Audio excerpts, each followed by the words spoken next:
A person who thinks all the time has nothing to think about except thoughts.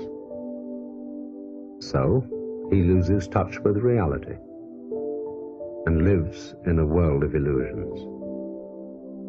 By thoughts, I mean specifically chatter in the skull, perpetual and compulsive repetition of words, of reckoning and calculating.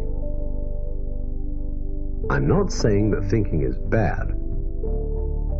Like everything else, is useful in moderation. A good servant, but a bad master.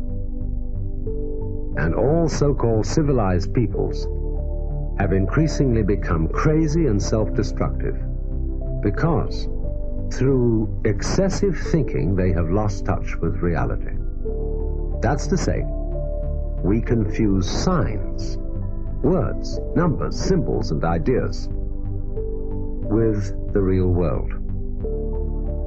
Most of us would have rather money than tangible wealth, and a great occasion is somehow spoiled for us unless photographed.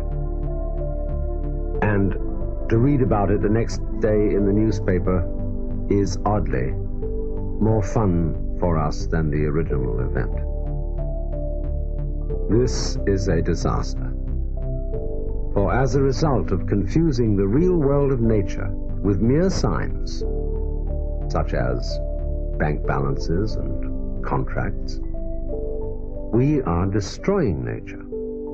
We are so tied up in our minds that we've lost our senses. Time to wake up.